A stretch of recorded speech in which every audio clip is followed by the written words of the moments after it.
Welcome to More Than a Refresh, a podcast with conversations with the most interesting people you've never met and may never have heard of. Today we are recording from Astoria, Queens, Bellingham, Washington, and Austin, Texas. Our guest is Marc Nathan. Marc, introduce yourself. Well, thanks for having me. My name is Marc Nathan, as we mentioned already. I work for a law firm, but I'm not a lawyer, which is a bit unique. I do business development for a professional law services firm with compliance and lobbying as well. And ultimately, my job is to be a super connector. My job is to connect people and have meaningful conversations. Well, that's good because that rolls into our theme today, which is connecting humans. We don't get enough of that.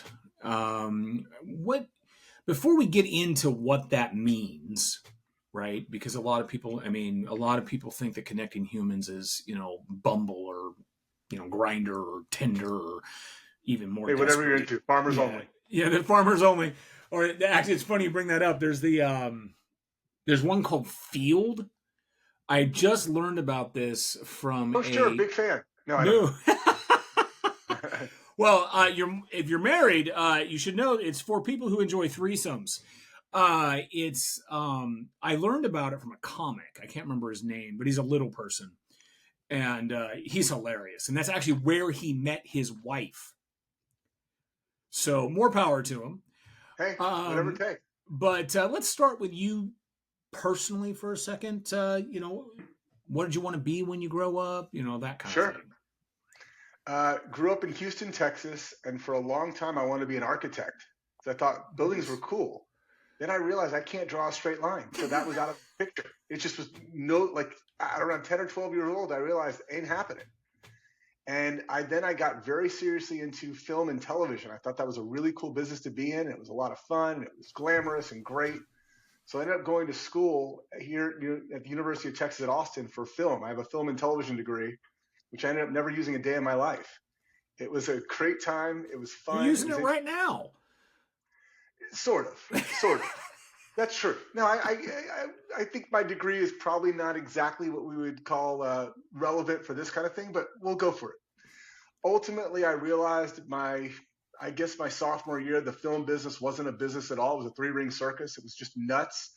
And unless I wanted to be a part of it, I would have to be in New York or LA. I'd been to both those cities. They were always great to visit. I couldn't see myself living there. And I also realized that the starting salary of somebody in the film business in LA was about $15,000 a year. And I have expensive taste, so I said that wasn't for me.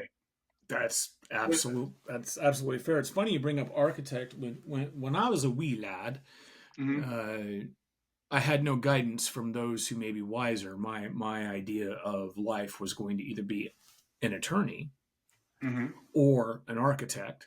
I am neither. Although I can argue the hell out of something. Just ask Lindsay, our producer. And I agree with you. New York is a nice place to visit, but it really should be raised and turned into a park.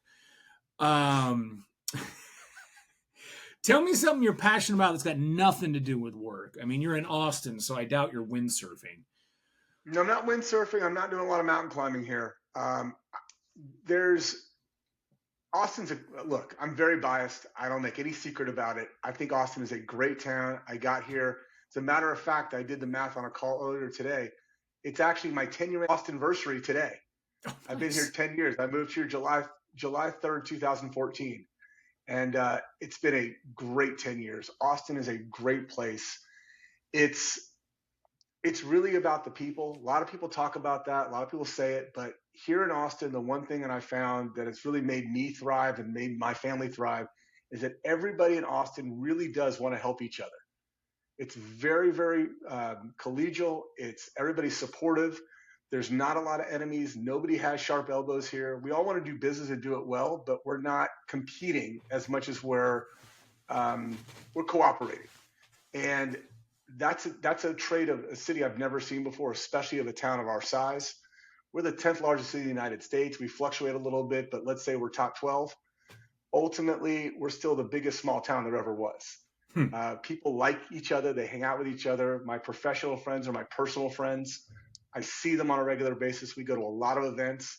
One great thing about Austin, you can complain about the heat all you want, and it is hot. There's no doubt. But we also have 9 months of good weather that we can go out and do events. and we do. So I actually host a lot of events, and I like doing that both personally and professionally. And that's what you asked the question: what do I do outside of work? There's no outside of work for me because they're all friends. Now that's an interesting perspective. I uh, I go to Texas a lot, frankly, every year. And I've been to lots of the small On towns. purpose? Well, I have family there. That I helps. have a team member there, and What city? every what was that? What city? What general area? So the family is actually in Gulfway, which is near Okay. Dallas, Yeah. but the team member is near Austin, Hmm. and I've actually run conferences in Austin. We recently, a few months back, we actually had, I don't, I forgive me, I don't remember his exact title, but some top hobnob dude from South by Southwest on the channel. It was Hugh Forrest. Hugh Forrest. Yeah, he's the Um, top guy there. He's great. yeah, He's a he was phenomenal. a fantastic guest. He is. I will tell you, my experiences in Texas, Houston did not like. I was not a big fan of 100% humidity with rainfall for literally 24 hours with a low of 80. Mm-hmm. And that's because, when we go to Texas, 9 times out of 10, actually probably 99 times out of 100, I'm in a school bus. Ah, So my hobby is I convert school buses and turn them into motorhomes. interesting. Yeah, and so it's a metal. No matter what you do, you're in a metal oven, right? And Right. when you're in And here's Texas, the that's really painful. I'll say this about Austin: great music, great art, great tacos. I have been all over this United States. I have been to, I believe it's 47 of the states, and the only town that my bus was broken into or attempted to be broken into was Austin. yeah. Everything's got a cost. I'm not knocking Austin, but I Yeah. think one of the costs, of having that culture and all that great stuff, right? There's an expense to that. And part of that Mm-hmm. expense is you've got, some people that are not quite smart enough not to get, I mean, you're in Texas. Do you really want to We break it? tolerate a lot here. Well, sometimes, I mean, there's a lot of people, a lot of guns in Texas, Do you want to know why? Do you want to know why you don't hear a lot of honking on the roads here in Texas? because you'll get, I'll let you tell me. Well, because a armed society is a polite society. Exactly. Oh, you and I are going to get along very well. It's true. We don't honk in Texas. It's just not a thing we do here. Northeast, fine, no problem. You want to do it somewhere in the Midwest, great. But honking is not a thing because it's a sign of aggression, and aggression on the road typically means that there's going to be a confrontation. And you never know who's carrying, so we just don't do it. It's kind of funny because that's not supposed to be the purpose of honking. It's supposed to be an easy way to communicate in a gentle Right. way, like man, you're still the light screen, that kind of thing. But we Mm-hmm. find as you watch as society moves forward, everybody is so self-absorbed that it's not man, it's man, and then Right. it's a sign of aggression. Mm-hmm. I mean, frankly, the only time I tap my horn is if someone is doing something really stupid, which is a sign of That's aggression. the only time you'd ever do it. Yeah. If somebody's running a red light, if somebody's going, that's it. Especially here, it just doesn't happen. It's just one of those quirky things about Texas that I happen to like. I certainly don't like being honked at. I mean, maybe catcalled. I mean, I'm getting Yeah, old. well, I'm getting old, so anytime someone thinks I'm cute, it's a good thing. I imagine so. All right, so we talked a little bit about your history, and you said you work for a law firm. Mm-hmm. Talk to me about how you got there. What's your career trajectory? Where did you start? Well, you started in film, but didn't start in film. Thought I was going to. Ended up not doing it. What ended up happening was my senior year of college. My dad, who was a lawyer back in Houston, essentially brought me in as an intern for the summer to work on a project he was working on with a client. And it was in the telecommunications space, and it was fiber optic, and it was cable. It was all these very cool buzzwords at the time. This was right before the dot-com boom. And it went quite well, actually. It went so well that I ended up starting a company with him that spring break of my senior year and ran that for 7 years called Bulldog Financial. nice. My job was to bring new clients into the firm, help those clients figure out their funding strategy, and then go introduce them to investors, whether it's VCs, banks, angels, angel networks, alternative lenders. It didn't matter. So we did that for 7 years before he retired. I ended up joining an incubator program called the Houston Technology Center. I was there for 2.5 years. And from there did several stints as head of business development for a couple of digital agencies before starting my own. Moved back to Austin, as I mentioned, 10 years ago. Immediately ended up joining an equity crowdfunding platform called Seed Invest at the time and helped them open up Texas for the first 2 months. And in the meantime, I started a newsletter called the Texas Squared Startup Newsletter, which was really nothing more than collecting all of the startup headlines from across the state and blasting them out to a bunch of friends. One of the people that read the newsletter had his blog post. I kept reading his stuff. It was very good content. And I kept putting his blog in my newsletter, and he kept getting traffic out of it. So he brought me to his office. Turns out he was a lawyer. He said, Mark, what would it take to bring you over here full time? And I said, what are you talking about? No. I mean, why would I do that? And he said, well, we want to continue doing the newsletter. We want to continue to talk to startups. We want to continue talking to investors, and we'll pay you for it. And I said, well, let me think about it. And I thought about it for about 10 seconds. And the only question I asked was, well, what's your insurance look like? And they said, well, law firm, pretty good. Why do you ask? I said, well, I've got a lot of kids and I'm tired of paying full boat out of pocket. And as long as you pick up my insurance and pay me appropriately, let's go. And that was another 7 years. So I did that for a local law firm here in Austin called Egan Nelson. I loved it. They were very, very good to me. They treated me very well, even though I was not an attorney. And I built out part of their marketing. Okay. So we were talking about how you became a professional super connector. And before you go down this story, I got to say, I hadn't heard this term before. And I was like, what kind of buzzword bullshit is this? So expand on this a little bit. Tell us about how you got started and how, I mean, you're clearly passionate for it. So how I got started was very simple.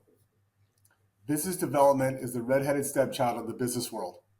You know business developers, you've seen them, you've met them, you've gotten their business card. It says business development right on there.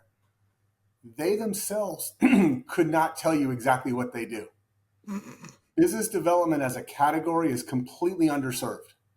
And it made me realize when I noticed this, because I was doing the activities of a business developer, but nobody has a definition. Your definition is going to be different than my definition. Mm-hmm. You know what sales is, and you certainly know what marketing is. But biz dev is a little squishy. And I came to realize that when I was trying to make meaningful connections, and everybody kind of had an idea of what it should be. Some people were more on the partnership side where they wanted to form agreements and MOUs and sign up and start doing referral partners. Some biz dev people wanted to just have parties and have events and host people. Some people wanted to sit down and discuss certain items and certain plans around attacking clients together.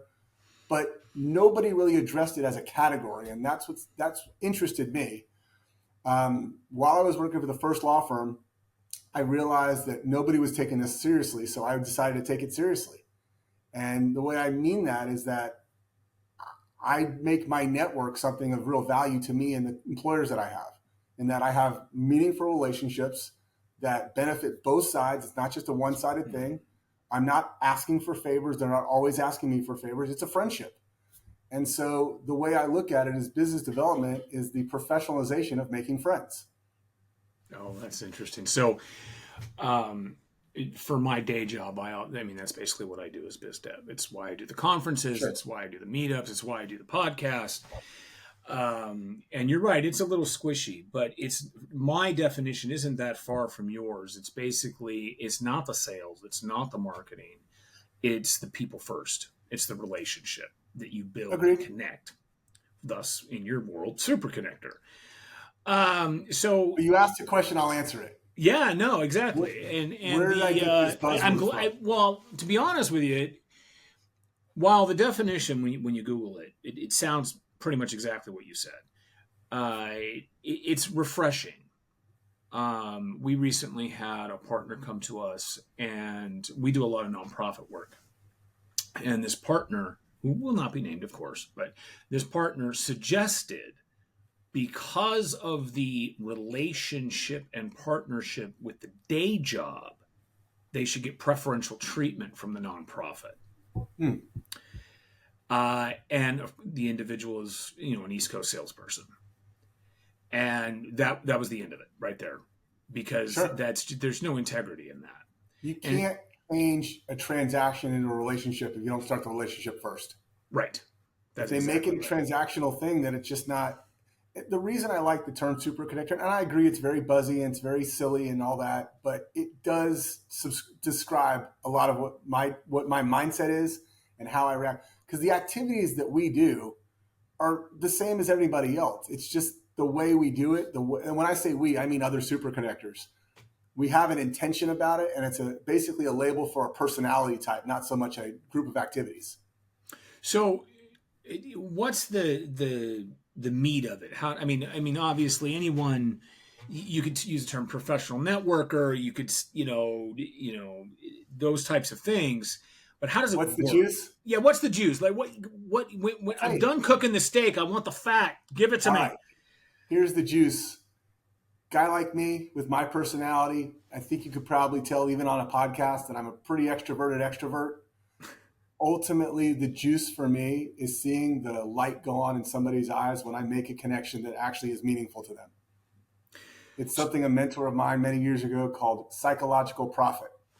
So it's not about cash transaction. It's about the feeling that I get selfishly when I do something that I know is right and right for them.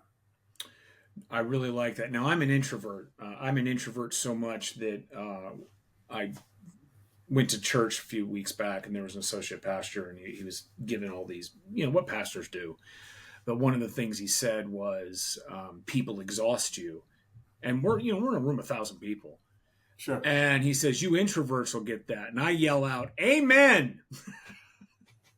Because while I do love people, I mean, they don't energize me.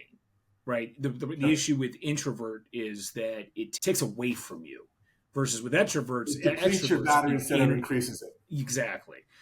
But I think it's interesting because, a lot of the work that we do, I love, I don't want to say connecting, but I love solving problems, and I love the business transaction, and I will do a lot of work for free because, like you said, that psychological profit, I'm getting the psychological profit from the actual process of helping someone solve a problem or work through a blocker or things like that. So I don't need that instant bill every 5 minutes, right? Because I'm getting something else that means more.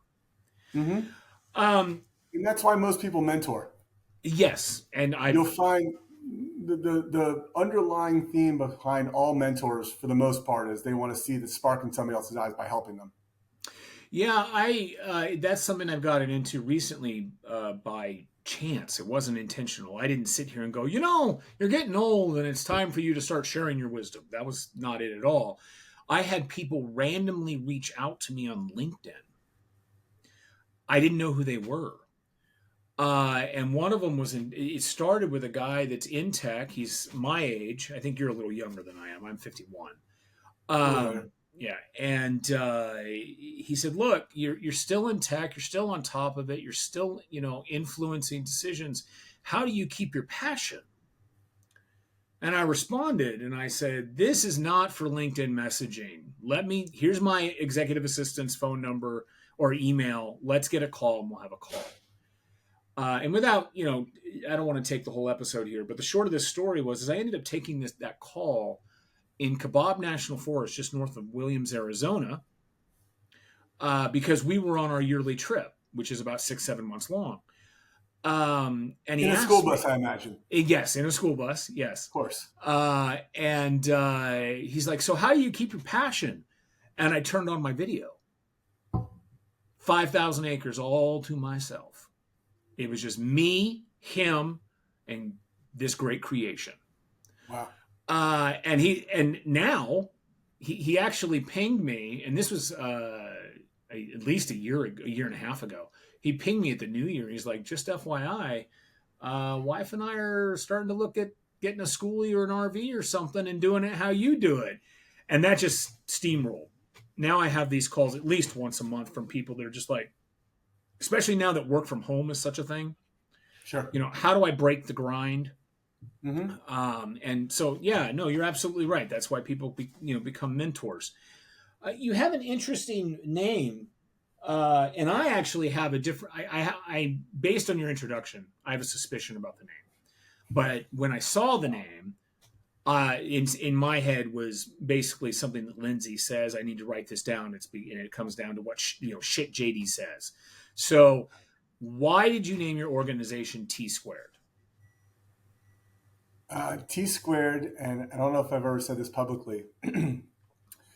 The official reason is because T-shaped people was something that there was a book. There's a very famous design firm called IDEO.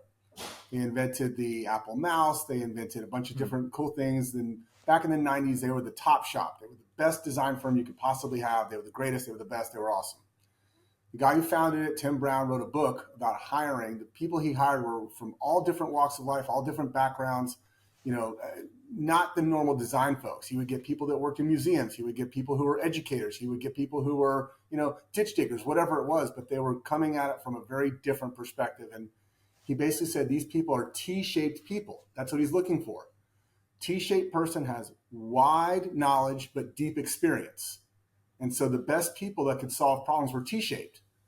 And I read the book. I thought it was great. I liked what he was talking about. And so my job when I built my company, which was designed as a virtual agency connecting various other smaller agencies and consultants together, I wanted to put T-shaped people together, T squared. Not at all what I came up with. So here's the two. The first one. I'm curious. Yeah. So the first one was because you mentioned architecture. Now, although T squared now. Yeah, not even never thought about it. No. Yeah, they don't. I mean, that's more of a construction thing, but still, it's relevant. But yes, the first thing when I saw it, I wrote to Lindsay and I said it's called T squared because he's making all the right connections. Partially, right? The right connections. Yeah. Right connections. I've never heard that either, but I like that. I might change my logo because of that. I like that. the real reason, but that's the official story. Okay. Official stories are good. Every story has an official story. I have an unofficial story. Oh, let's hear that.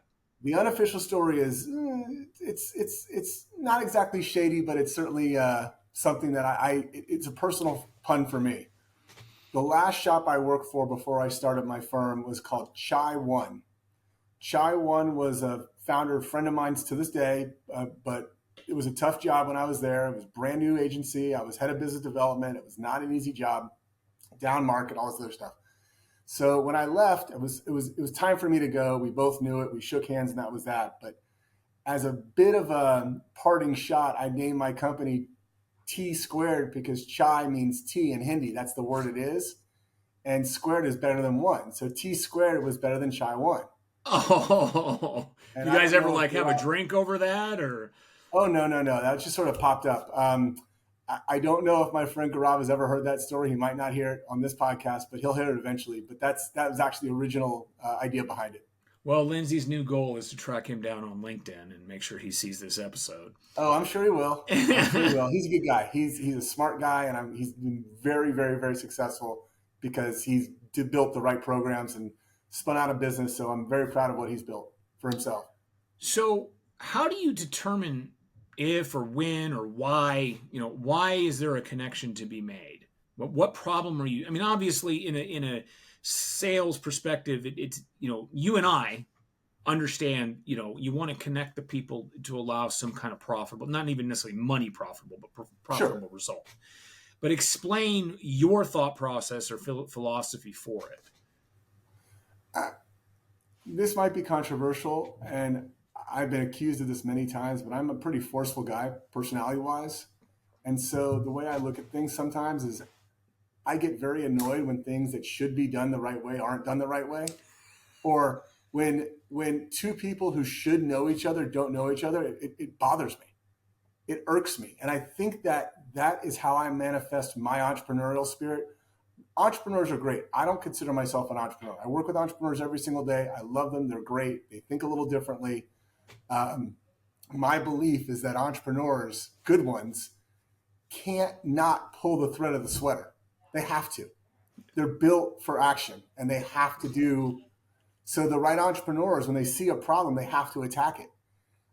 My problem, the way I attack the world, is if I see two people or two groups or two organizations working in parallel but not overlapping and not helping each other, it drives me insane. And so I move heaven and earth to fix that problem if I can. But it's an internal drive. It's not external. Well, I tell you, I agree with you. Being in tech, that's since I deal with technology every day, and people are like, you're building school buses. Well, yes, but that's not the day job, and you don't know what you're talking about if you don't realize how technical a school bus is. I'm sure. But right before we got on this podcast, I mean, you were in the waiting room with me as I'm like trying to figure this out because I just got a new camera and I hadn't tested it with the microphone, and of course I run Linux for ideological and frankly better reasons than the other operating system. But sometimes it takes a little tinkering to make everything work. It's just once it works, it never breaks, which is nice. So I totally get it. I find it interesting that it irks you. It's a people problem that irks you. Certainly. So for me, it's always a foundational problem. Well, for example, I got a buddy that's up. A systems problem. What was that? A systems problem. The system is broken, problem. Not optimized. Yeah, and I got a buddy that's actually up from Texas. He's got a 40-foot bus that's currently getting its engine rebuilt. And he's helping me build this other bus for a family. And one of the things you do in a bus is you insulate the walls for obvious reasons, but you end up with very small gaps in the insulation. And the way you put them together is you seal them with tape. This is a problem. I hate using tape. It frustrates, makes me angry. And he's like, why? It's just tape. I said, because we can put people on the moon, but we can't figure out how to make tape not stick to itself. Right. It's a systems problem. Mm-hmm. The people problem is a little bit more of a challenge for me. I get a little bit too much. I enjoy the people problem, but the variables are different. They're not physical generally. There's variables upon the variables based on a variable that could be 3 generations ago. Sure. Right. And the nuances there sometimes escape me through my personality. When you think about your life as you move forward, right? You and I are both middle-aged. Right. If you don't mind me asking, do you have kids? I have lots of kids. Lots of kids. Okay, we'll have to get into that in a moment. And I assume they're not employees, right? Because there's some of that too. No. These are fully autonomous. They're on the payroll, but they're not employees. Fair enough. What is that success story? We all people that have started companies, started projects, finished them successfully. There's always that one story like I did with help, of course, but I did X. What is that? It's a hard question to answer. I'll give you the easy one because I think it is emblematic of the kind of work that I do. But very early in my career, I was probably 23, 24 at the time. My dad, who was handicapped and didn't travel, basically sent me to New York to negotiate an IP purchasing deal from one guy who owned a bunch of patents from a defense company and a public company in Canada. And I was the advocate. It was my turn to go do it. And it worked out. I remember meeting this guy in a hotel room, and it's a weird guy wearing cowboy boots in New York, which I thought was weird coming from Texas. And it turns out he was from Colorado, and we hammered out this deal. And I said, well, I'm authorized to give you this offer, and this is what I think you should do, and this is what I think you should get, and this is what the price we want to spend. And after about 3 or 4 hours of hammering out all the details, we shook hands and said, all right, kid, I'll think about it. And the very afternoon, he called my office, and he said, all right, I'm in, and that was it. And it was a pretty sizable transaction at the time. It was several $1 million. It was a very big deal. My first big deal ever. I still have it. This is almost 25 years later. I have a giant double Magnum champagne bottle in a beautiful box that was given to me on that close. So that deal at the time was worth about $24 million. And as a 24-year-old, I mean, that's astronomical money. And it was all on paper, and it never worked out. But that's the way it goes sometimes. We ended up doing pretty well with that company, but not to that end. And that was probably my biggest deal. That was sort of a quick hit early in my career. But I answer your question with the easy one, but I'll tell you the hard one.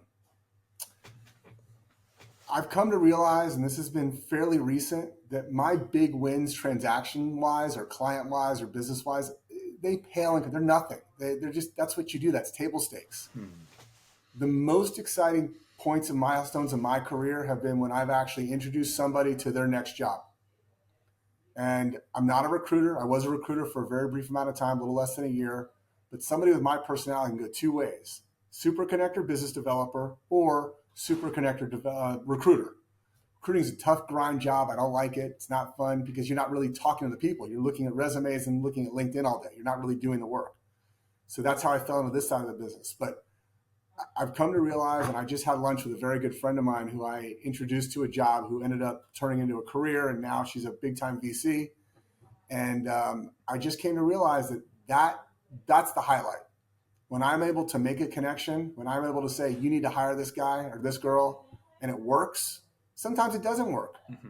I had a perfect match for a startup and a biz dev guy recently, and the money wasn't right. It just wasn't working out. And unfortunately, they had to end the relationship after about 8 months. But, take some, you lose some, and that's all right. But my career highlights have really been about the people. Nice. It's I was going to mention about recruiters, and I'm not assuming you did this, but the frustrating thing is that we're in the Postgres space for our day job, and recruiters contact me all the time, every day, all day. You probably get 50 messages right now. It's ridiculous, and what bugs me, I don't mind that they're like, hey, the ones that be like, I need some help finding somebody. I'm okay with those. Sure. It's the ones that like, Mr. Drake, I looked at your profile and you clearly have a lot of experience. Would you be interested in moving to New York and working in an office for a financial firm doing, analytics? At a fraction of what you're making now. Sure. Well, in this case, wouldn't have been a fraction. But if you look at my profile, there is no way that I'm going to say yes to that. It not only does the skill set not match, they just basically caught the keywords. But that's just it. All recruiters are doing that for one very good reason. It's easy to start. All you have to do is catch the keywords, and all you need is 1 or 2 placements to actually make some real money. At the end of the day, recruiting as an industry has become the Nigerian Prince spam of the 90s. Harsh. It is. I know a lot of great recruiters, people who are professional executive headhunters, recruiters have written books that do this professionally, that know what they're talking about. But that is completely drowned out, especially for developers. It's not true for any other category, but developers, because they're in such high demand and the price point is high. When a bounty is high, you go after the bounty. Right. If there was no money, they wouldn't do it. But the reason why my friends who are developers get 50 LinkedIn messages a day and can't even open up their inbox before it's flooded with a bunch of junk is because all a recruiter needs is one person to say yes, one placement. And then it's worth all the hassle of spamming and losing your dignity by being a spammer. I guess I just don't fall into that realm. I'm not willing to sacrifice on that level. Look, personally, and I'm sure a lot of people do this, I don't think I'm alone. If somebody connects with me on LinkedIn and they immediately send me an automated bot message, hey, buy for me or set up a webinar, I just unfollow them, never think about it twice, but they're on my blacklist because they choose to use that system. Basically, look, what's the difference between that and a robocall? Nothing. Well, and now I'm starting to see salespeople reach out, for example, and they clearly used like ChatGPT or something to write the email. Sure. It's not that hard to spot. Mm-mm. You think that people, I don't know, to me, doing this as long as I have, I'm a firm believer that profit's the reward for good work. Yeah, I agree with that. It's not the goal, it's the reward. And if you, and I love profit, don't get me wrong, but if you're doing good work, the profit's going to come. If you're in a market where the demand is there, right? I mean, their economics still apply. Sure. But when you're doing that Nigerian Prince scam, just like you said, sure, you might get a payday, but eventually you're going to burn out and people aren't going to want to deal with you at all. Well, that's just it. I mean, look, the fact is that Microsoft has owned LinkedIn for, I believe, 8 years now. Mm-hmm. And there's a lot of things they could do, but you have to remember who the revenue comes from for LinkedIn. It doesn't come from guys like you and me. It comes from recruiters. Right. That's their number one source of revenue. And they spend millions of dollars every single year to get the emails and the contact lists and the sales navigator, because LinkedIn's core market are those recruiters. That's why because once again, people are rewarded or they're incentivized by people do what they're incentivized to do. If it's cheap and easy to send out spam through LinkedIn, you're going to do it because that's where the money is. I wish that Microsoft would curb that completely. And if we're talking about Microsoft and technical issues, why, if I have to use Outlook for my work, if I have to, okay, I'm forced to, why hasn't there ever been a LinkedIn folder in my Outlook that gets all my messages so I can, instead of typing out messages on that stupid chatbot on LinkedIn, I could just type up a regular email like on my Outlook and have it sent or forwarded or moved just like any other email.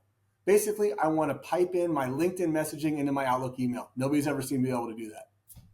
I mean, it's a brilliant idea, hands down. It's not that smart. It's obvious to me. No, it is. Well, using it from a technical perspective, we have an issue tracker for all of our support contract clients, right? It all comes into our email. It's all integrated because that's where you live. As a business person, you are living, even on your phone, you're living in your email because that's how you communicate. You have to look at your email for work, but I will tell you something that's even more valuable. And I've just been thinking about this for a long time. I think you'll appreciate this. The single most intimate thing on your phone or on your desktop is your calendar, your personal calendar. The people you give access to your calendar are the people that control your life, whether it's your clients, your family, your doctor's appointments, whatever it is. If it's on your calendar, you're doing it, you're showing up, you're thinking about it, it's a priority to you, and you're not going to get out of it. So I think that the calendar is the most intimate thing that you look at, and you look at it not 5 days a week for work, it's 7 days a week because your calendar is your time. It's funny you bring that up because I know exactly who controls my calendar, and it's only two people. It is your wife and executive assistant. Your assistant, right? That's it. I actually do not. I've gotten to the point now where I will get in trouble if I put something on my calendar. Right. I go to my executive assistant and I'm like, system. Yeah, let her deal with it. Make sure I don't have overlaps and I don't miss calls and all that stuff. I like that you showed why first. I'd like to back up for a moment because I don't want to miss this. Your kids. You said you have lots of kids. How prolific are you, sir? What's a lot to you? And I'll tell you the number. I got a buddy that's got 6. That's way too many. That's a lot. I was actually in a meeting on Monday with a buddy who has 6, and that's repopulating the earth level. That's not for me. I have 4, which is a lot. Okay. I have 3. So you know. So 13, she'll be 13, 15, 17 in 2 days, and then 18. And that's all well and good, except I'm about to tell you something. You're going to say, oh my God, wow. 4 girls, all girls. Oh. See? Oh. I always get that reaction. Now, look, I have 2 daughters. Okay. They're 2 years apart. They're 19 and 21 now. That's great. And I have a son who's married. He's 29. He lives in Michigan. Oh, great. The hardest thing that I have ever done, and I've done some stuff, the hardest thing I've ever done is raise daughters. And my daughters are with my ex-wife, and I ended up with custody, and we homeschooled and all this stuff. It was, I love them. I don't please whoever's watching this, if they watch this, I love you. I love you. I like you. You guys are great. But holy crap, from about 13 to 17, it's like a nuclear war. It's just one moment how was your day? And they're like, oh, it was great. And then they don't even finish the sentence, and it's like their heads twist and they become lizard people. Boys. In this case, we have, as men, we have our issues, no doubt. Sure. But in this particular case, boys are so much easier. We're simple. We need 2 things. Well, 3. We need to be reminded to bathe until we find girls, and then we will willingly bathe. They remind them. Yeah. And food, which we will consume a lot of at that time frame. And either A, as you're older, you know what I'm talking about. And as you're younger, please don't, because we don't want grandkids when you're 16. Too early, yeah. Right? That's it. Boys are just, if they're mad, make them go dig a hole. chop wood, around the build block. something, right? It's The best parenting advice I ever got, and I give it to anybody who'll listen to me because it's 100% true. And I don't know one half of this, but you do. Boys break things, girls break you. and yeah, absolutely. All right, so let's talk about advice a bit here. I mean, you've been doing this for a while. You've had your trials and tribulations. And actually, this could be particularly important. And I don't want us to go over too far, and I think we'll get through this in the right time frame. But I actually just watched a video with I can't remember his name. The gentleman, he does Family Feud, and he also does a talk show. Steve Harvey. Steve Harvey. Yeah, I watched a video with Steve Harvey, and this young gal gets up, and he's doing a question and answer thing. And she says, I'm a millennial, and he's respectful, and he's like, okay. And she's like, as you can see, I have blue hair. Now, I don't care about blue hair. I mean, if you show up, I actually, when I do interviews, I tell people, turn your camera off. I don't care what you look like. But, it depends. She wanted to go into marketing.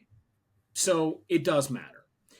And she said, so, I want to know, people in my generation, they do hair color, they do piercings, they do tattoos, blah, blah, blah, blah, which is all true. And she says to him, isn't there a point where, should I conform to corporations or should corporations conform to me? And the look on Steve Harvey's face was classic. Because he just gives this look and he goes, look, here's the deal. When you get interviewed, you're going to get interviewed by what? And the whole audience, of course, because I'm sure they had a cue card, said, old people. Sure. Right? And that old person is going to be trying to figure out why you have blue hair. Right? You want a job. Right? And you got to walk the walk. And he was clear with you. He says, look, if this is your hill to die on, start a company, hire a bunch of people with tattoos and blue and pink and purple hair, and go for it. But if you want a job and you want to start building your skills and your street cred and all this stuff so that you can have the blue hair, right? There's a point, there's a point in your career where, well, he's got the curriculum vitae, he's got the resume, we give him some slack, or her some slack. And she couldn't believe it. She was like, but, so what's the value? When I say this, the value, what is the importance? Why is the first impression so important? I live in Austin, Texas. It's the blue hair tattoo piercing capital of the United States. I'm completely unblemished. San Francisco would like a word. Probably, maybe Portland too. And even Minnesota. But here's the idea. I don't care what somebody looks like. I do care, and it's controversial. I don't mind saying so.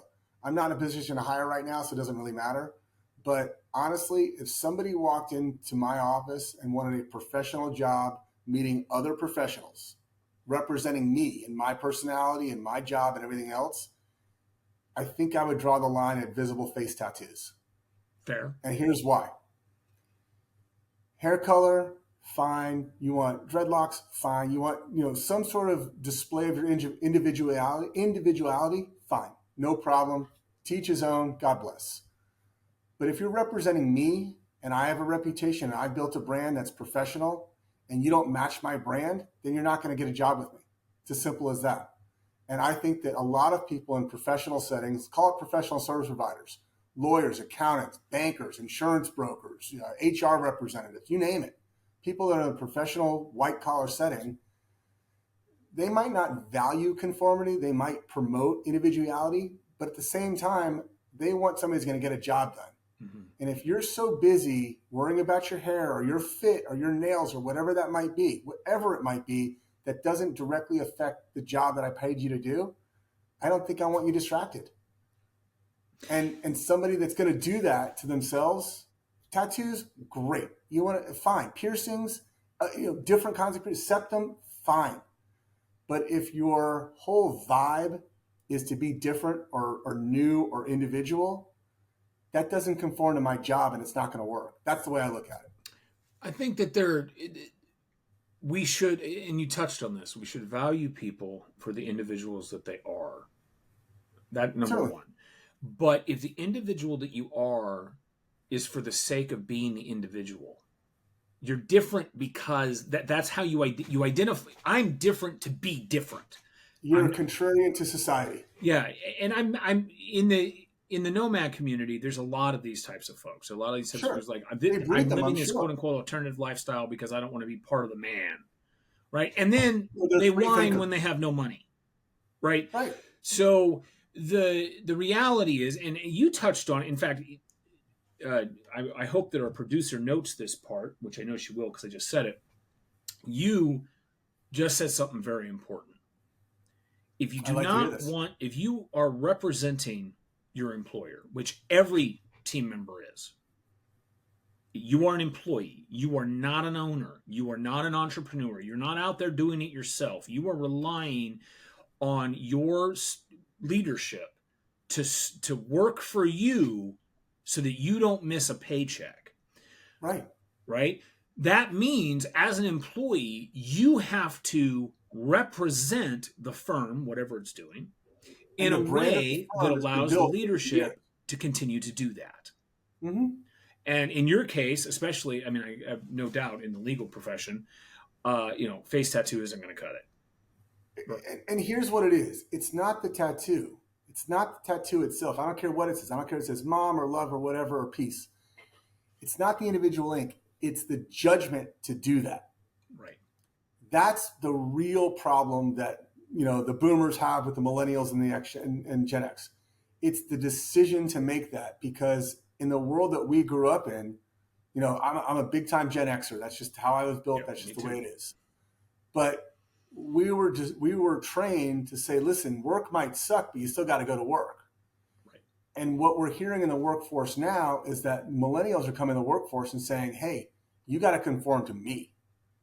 You've got to have the right conditions, the right money, the right this, the right that, work from home, unlimited vacations, all these other entitlements, and that's what they are. Mm-hmm.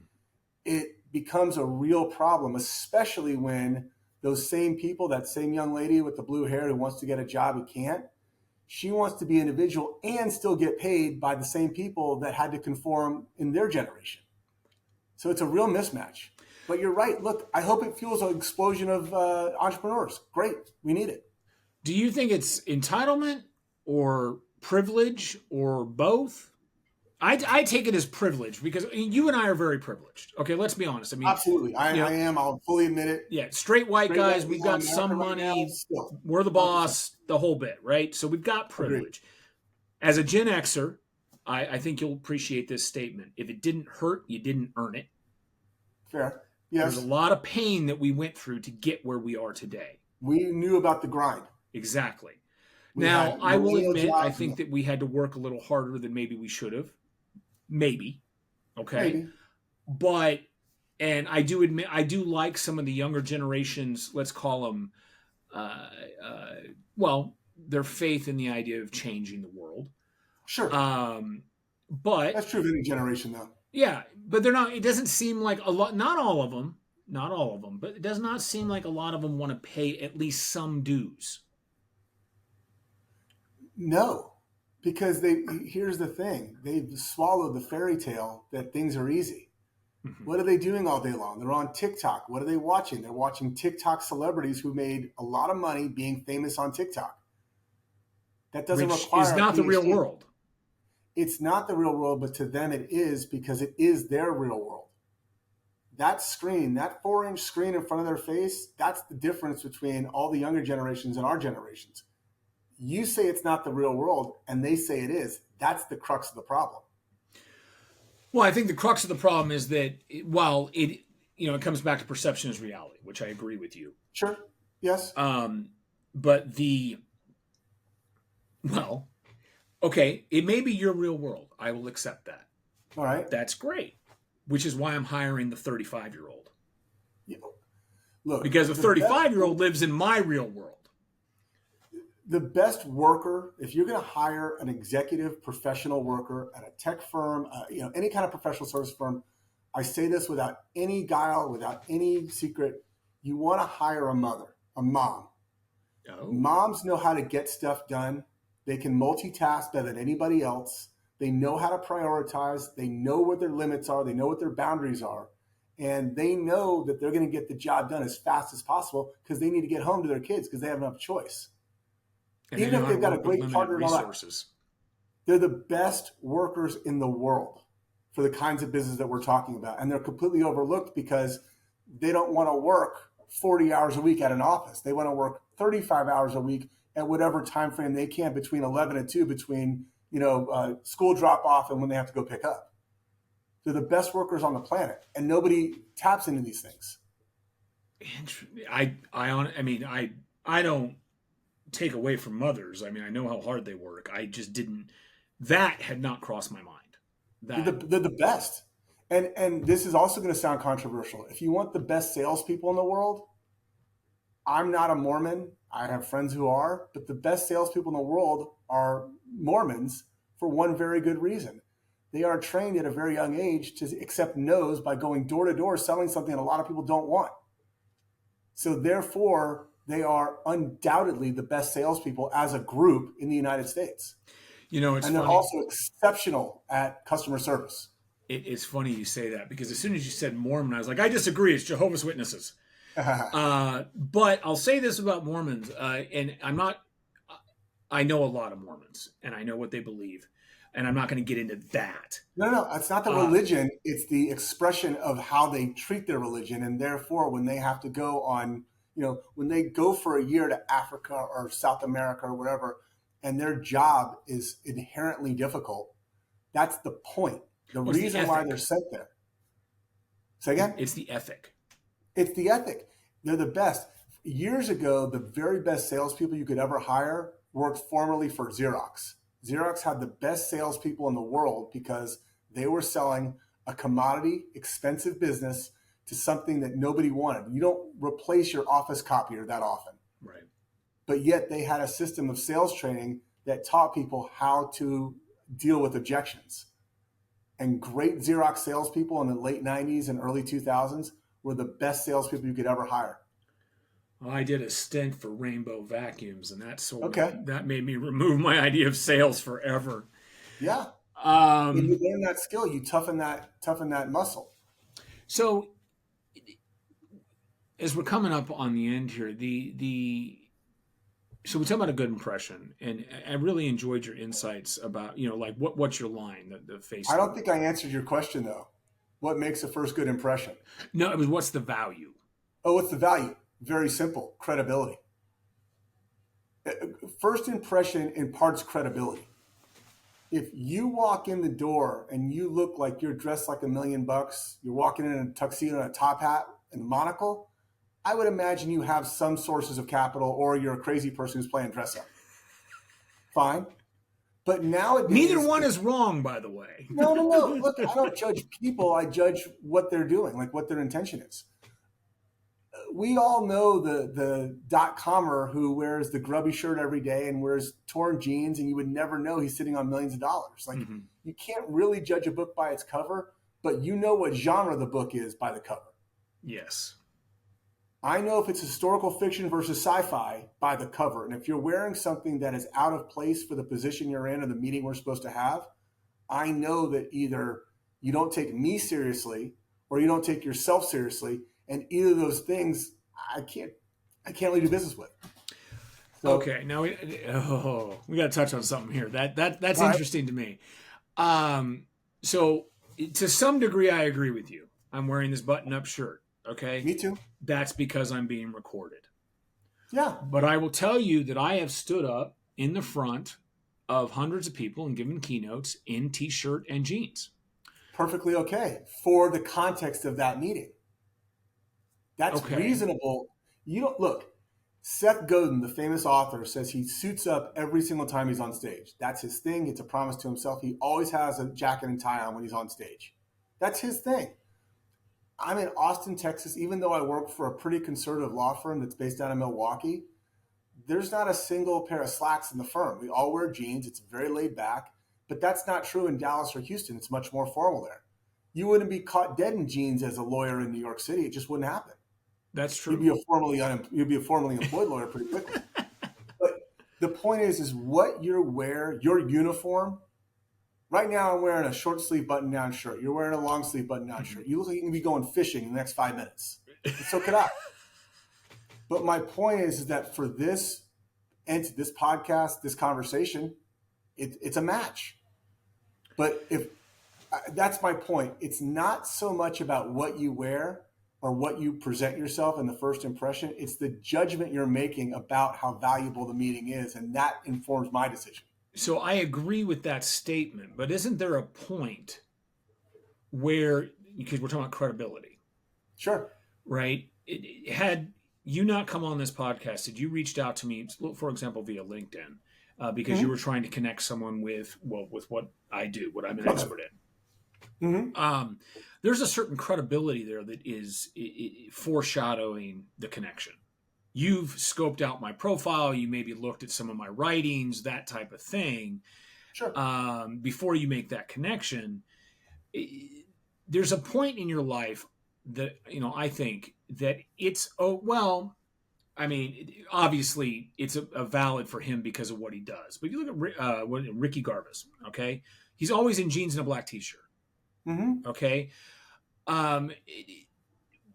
I would never expect him because I know of his history. Like if he showed up in a suit, I would be like, what you're describing, and I'm not arguing with you, I'm agreeing with you. What you're describing is a brand. And a brand, at its very bare essence, is a promise delivered. What is the promise your brand is making? How are you delivering, and how are you continuing delivering? If you walked in a clown suit, I'd consider you a clown, and I'd expect you to act like a clown. Because you're wearing the uniform of a clown and you're identifying yourself as a clown. And I say, okay, here's a clown.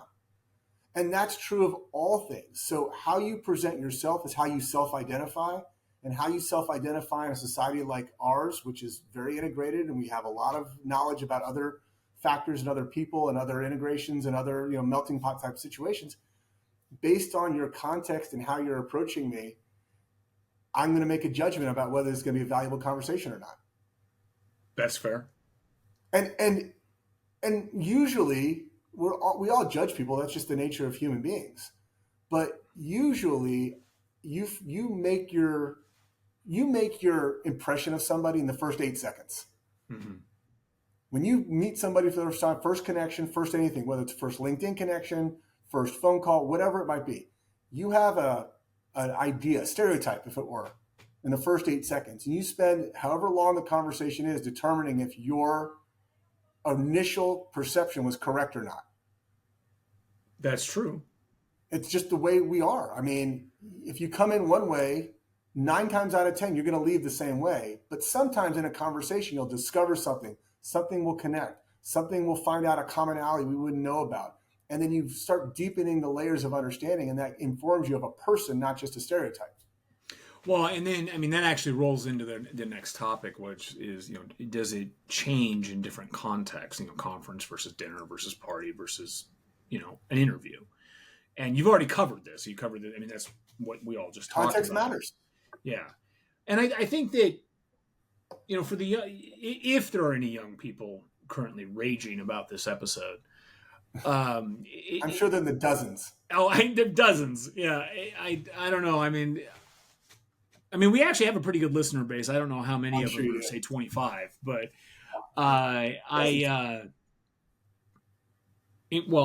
to your point, impressions matter, presentation matters, and it may not be the presentation that you identify as, but it is possible to be genuine within a suit. Absolutely. And I say that as someone who I refuse to wear suits. I have not worn a suit since a funeral 30 years ago, and I will not. What? I'm not as allergic to suits as you are. I don't have an opportunity to wear them that often because I don't want to put myself in a place I need to wear them. Right. But at the same time, the suit isn't the issue. It's the body language. It's how open you are. Right. Are you receptive? Are you looking around? Are you looking around corners? It's really 80% of communication is body language.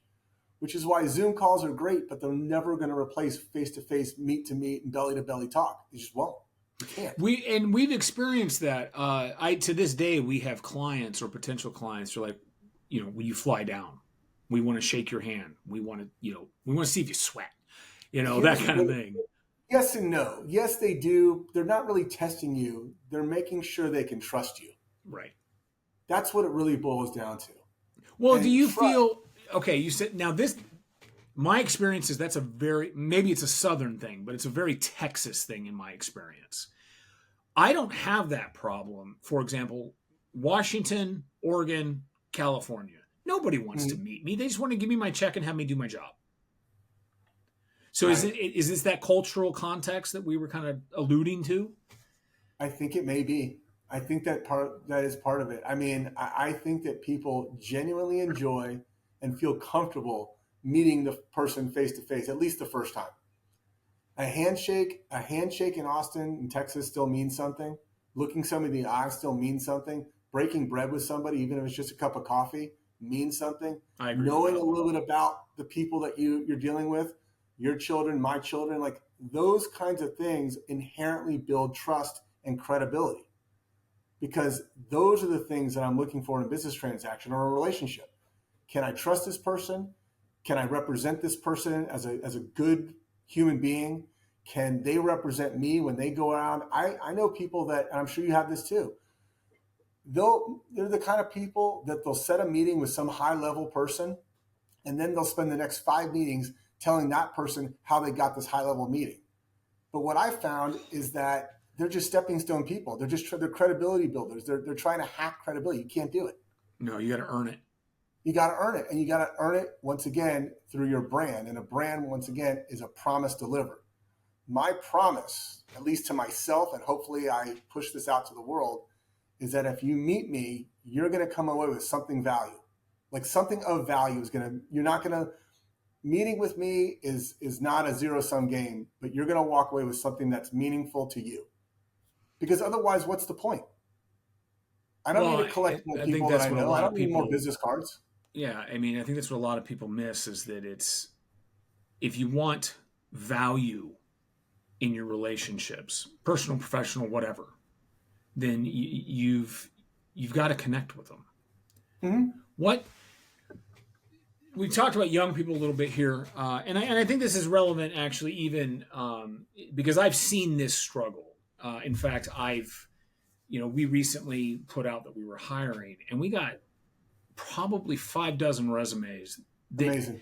yeah. Well, here's the thing. Uh, I'm talking about the ones that we just round filed, right? mm, These resumes, I understand if you don't quite fit the description, I'm okay with that because I'm willing to give you a shot. sure. But we gave 2 specific keywords in the application, and we got, like I said, 5 dozen that didn't even have the keywords in the resume. Mm. And they immediately get round file because I don't got the time. I'm not going to sit there and call you and be like, well, do you know any of this? Right? And a lot of Especially people are if you looking have right people now. who have filled it. Excuse me, that's important. Why should you go out of your way to help somebody if you set up the rules? Other people followed those rules because you didn't get just those 5 dozen bad resumes. You got a bunch of them that were good resumes that Yes. followed your directions.